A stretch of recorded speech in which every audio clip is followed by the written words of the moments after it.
Pengalaman buruk yang mereka alami di masa kecil dan masa remaja memengaruhi kondisi kesepian yang mereka alami saat ini.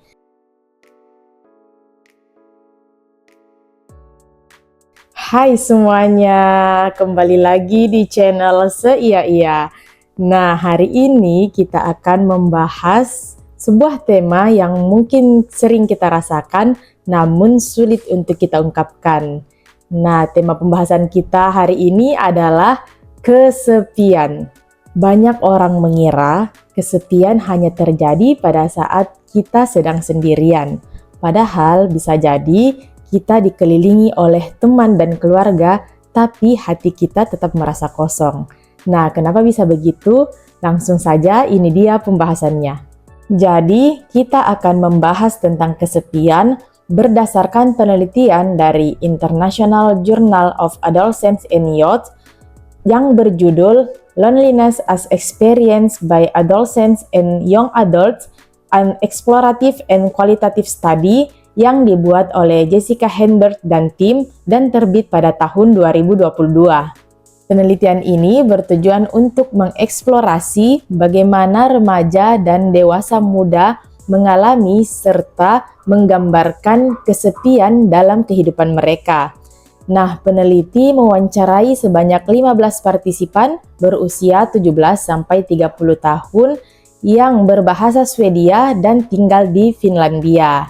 Nah, metode analisis dalam penelitian ini menggunakan content analysis untuk memahami pengalaman yang dijelaskan oleh partisipan.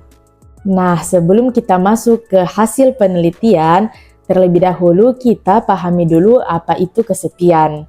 Kesepian adalah perasaan tidak terhubung dengan orang lain, baik secara fisik maupun secara emosional.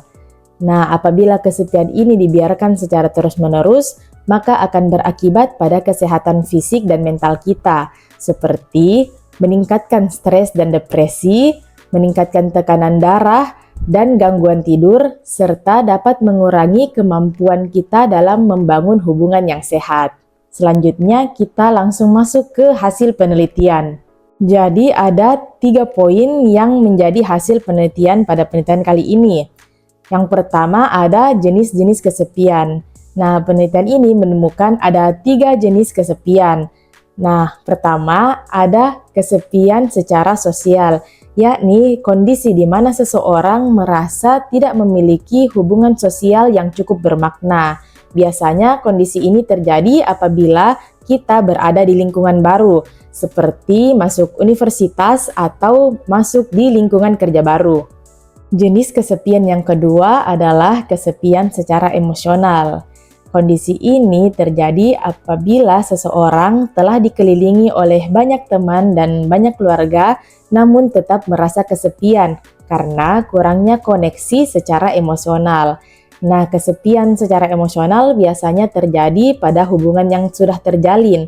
Nah, hal ini disebabkan karena seseorang merasa kurang dipahami oleh teman maupun keluarga. Jenis kesepian yang ketiga adalah kesepian eksistensial, yakni kondisi di mana seseorang merasa tidak memiliki tempat di dunia ini dan tidak memiliki tujuan hidup yang jelas. Kondisi tersebut biasanya disebabkan karena kurangnya dukungan sosial dan kegelisahan akan masa depan. Nah, di antara ketiga jenis kesepian yang telah dijelaskan, apakah kalian pernah mengalami salah satunya?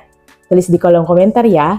Nah, itulah tadi poin pertama dari hasil penelitian yang kita bahas kali ini. Nah, poin kedua yakni faktor penyebab kesepian. Jadi, penelitian ini juga menemukan bahwa kesepian tidak muncul begitu saja. Ada banyak faktor yang menjadi penyebab kesepian, di antaranya yang pertama ada pengalaman negatif di masa lalu. Nah, beberapa partisipan menjelaskan bahwa pengalaman buruk yang mereka alami di masa kecil dan masa remaja memengaruhi kondisi kesepian yang mereka alami saat ini. Hal ini berkaitan dengan yang pertama, keterikatan dengan orang tua, seperti ketiadaan orang tua, pengabaian secara emosional, kurang harmonisnya hubungan keluarga dapat menyebabkan partisipan merasa tidak memiliki tempat di dunia ini. Nah, yang kedua ada harga diri rendah.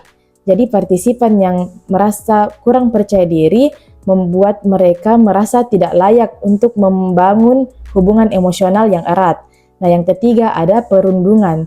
Jadi, partisipan yang menjadi korban perundungan di masa lalu membuat mereka membangun rasa tidak percaya dengan lingkungan sosial, sehingga mereka lebih memilih untuk mengisolasi diri. Faktor penyebab kesepian yang kedua adalah gangguan fisik dan gangguan mental. Nah, kesepian seringkali berkaitan dengan kecemasan dan depresi. Beberapa partisipan menjelaskan bahwa apabila mereka sedang berada di fase depresi, mereka lebih semakin menutup diri dan semakin mengisolasi diri. Nah, ada juga partisipan yang menjelaskan bahwa penyakit fisik kronis seperti diabetes atau autoimun membuat mereka semakin merasa berbeda dengan orang lain, sehingga mereka merasa semakin sulit untuk membangun koneksi sosial. Nah, faktor penyebab kesepian yang ketiga adalah masyarakat yang individualis, norma sosial, dan media sosial. Masyarakat yang individualis cenderung lebih memilih fokus pada dirinya sendiri dibanding membangun hubungan dengan orang lain. Adapun norma sosial yang tinggi menjadi tekanan bagi beberapa partisipan. Misalnya, standar yang tinggi pada lingkungan sosial membuat mereka merasa tidak percaya diri untuk membangun hubungan di lingkungan sosial. Nah, media sosial juga memperburuk rasa kesepian karena kebanyakan partisipan membandingkan dirinya di media sosial. Namun, sebagian juga merasa media sosial menjadi pelarian pada saat kesepian, meskipun interaksi yang terjalin di dalam media sosial cenderung lebih rendah dan kurang mendalam dibanding interaksi pada dunia nyata. Nah, temuan terakhir pada penelitian ini yakni ternyata remaja lebih rentan mengalami kesepian dibanding kelompok usia lainnya. Nah, kenapa bisa begitu? Karena pada fase remaja, membangun hubungan sosial dianggap sangat penting, namun juga penuh dengan tantangan. Nah, itu dia tadi hasil dari penelitian tentang kesepian yang menjadi pembahasan kita pada kali ini. Selanjutnya, bagaimana cara untuk mengatasi kesepian? Berikut ada beberapa tips yang bisa kalian lakukan. Di antaranya, yang pertama, bangun hubungan sosial yang bermakna. Kualitas lebih penting dibanding kuantitas. Jadi, cari yang betul-betul peduli dengan kalian. Nah, yang kedua, kelola ekspektasi. Nah, tidak harus banyak teman, tapi cari cara yang membuat kalian betul-betul nyaman dalam bersosialisasi. Yang ketiga, mari bijak menggunakan media sosial. Berhenti membandingkan diri kalian dengan kehidupan yang kalian lihat di media sosial. Dan yang keempat, cari bantuan profesional apabila kalian merasa kesepian sudah semakin mengganggu aktivitas keseharian kalian. Oke, itu dia tadi pembahasan kita kali ini tentang kesepian. Jadi, teman-teman, kesepian adalah hal yang normal, namun bukan berarti kita harus terus-menerus terjebak di dalamnya. Kalian bisa mencoba tips-tips yang sudah dijelaskan sebelumnya, serta jangan ragu untuk bersosialisasi. Nah, cukup sekian dari saya. Jangan lupa like, comment, and subscribe, dan sampai jumpa di video berikutnya. Dadah!